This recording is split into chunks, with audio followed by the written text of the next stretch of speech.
Alright, hello everyone. Today I'll be making a video on how to remove the outer edge of an armrest. I swapped it out on my Neon's armrest because I have the rare two-tone interior. Couldn't find one in a junkyard, but yeah, I got this old armrest here. This is the original. I just jammed that in there so it would be a little bit more puffed up. But anyway, also I'm just going to point this out real quick. So if somebody jumps out in the garage while I'm in here, then I'll probably end up having this. So I came back out in the garage probably 15 minutes later. The computer was not on. It's running, you can hear it. Somebody turned it on. You have to go around the side of the computer, press the power button, and yeah, it's on. And then also at a place, that stereo over there was on 94.7 at like, I think the volume level was at like 2. It's off. It's completely off now. Anyway, back to the point of the video. Completely demolished. Rusty hinge. Now that's broken. You take our little flathead drivers, all the dinky driver I got. You take your clip out.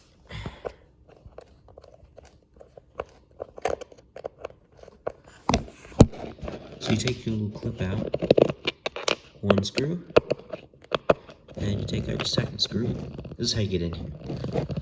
Okay. I didn't get too far.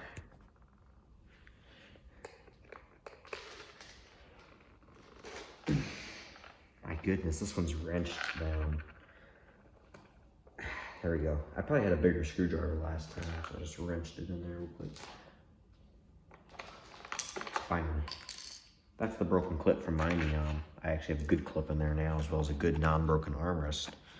Down below, we're gonna take out these 2 screws. See if I can't.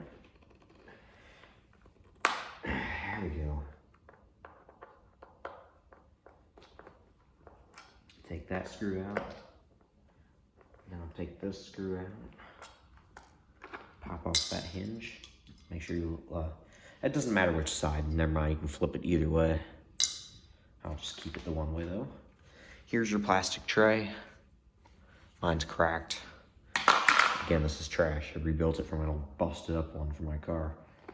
And so, if Neon people are wondering, it should be pretty straightforward, as you probably already knew. Instead, you wouldn't be watching this. What you do is just peel back on it. Like up here in the front. It's all busted up. But if you have a good one, see, you gotta be very, very careful. This is what you don't want to risk happening. So, this was already broken, but look. I mean, just how fragile that is. So truthfully, yeah, you do want to be careful because also you're going to be kind of forcing on these plastic edges and that's going to be straining that old plastic. At this point, 95, that's 25 years old. Yeah, 25-year-old plastic, and even then, 99, and it's still like 21-year-old plastic. So, you know, you don't want to be stressing it too much, right?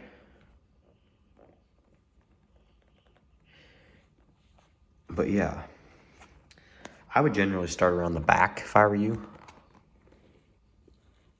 because usually it's busted back here either way, and also it's not as much as a strain like up here on these corners. But yeah, you just peel it off, and what do you do? Because it won't pop off here. Well, what you do up here is you just slice it. Actually, it's not what you do. I was gonna say here, no. This is original to the other one. What you do is you peel it. Here, you kind of slice around the edges to make it easier to go. So you just rub something along here, it kind of cuts it. You don't tear it off the entire top. You just, once you get it free, then you go just swipe something through here and you bust it off here where the filling was made. But besides that, then it comes off and you just gotta very carefully put it on your new one. And there you go. That's pretty much it. It's pretty straightforward and simple. I just thought I'd give you a couple small tips of what to do so you don't break it. Which is why I practice on this one first, because, you know, obviously I don't want to break my good one. So I tore apart the bad one first, so I wouldn't risk breaking my good one. So of course with that, I'll go ahead and do that real quick, install it. So here's where our clip goes, or hinge rather. Get your 2 screws. Kind of get them started. This one's not lining up quite right. At least it doesn't feel like it. Still doesn't. I don't know what's going on. I think the threads are just messed up from that time I wrenched it down on here.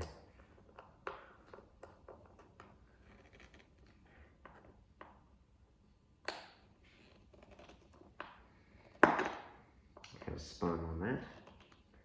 That's tight. That's tight. Fold that back down. Now I can flip it back the other way. Put your little clip back. Of course, your non-snapped one at that point. Which I'm pretty sure it's easier to find a non-broken clip, at least from what I've found out from junkyards. I've always grabbed the clips though. I always grab the clips from the consoles. I always grab a dashboard if I can find a corner piece or just the center or whatever. I'll always grab whatever dash I can find out of this first gen Neon. Get the rare parts. So that's what I do anyway. But yeah. Armrests, yes, I do always check the armrests. They're usually always broken, but I grab the clips too. This is just from my car, so I just have it piecemealed. I don't ever grab them if they're broke. And again, I said this is from my car. I just threw the black top on it whenever I found a good one, and I just put that in my car, so it has a good clip and a non-broken center, which is excellent. It's not even cracked. So I'm happy about that. And this is just piecemealed together crap, basically. But it does the job. And usually I put this on the car if I'm ever going to have to send it out to get, unfortunately around here, safety inspections. I don't want the worker leaning on the armrest and breaking it. And of course, I'm going to be honest, I always kind of worry about them maybe touching the dash for some reason, because the dash is really, really clean in that car too. But anyway, that's besides the point. We have our armrest reassembled. So anyway, I hope you enjoyed this video, and I also hope to see you next time. Bye.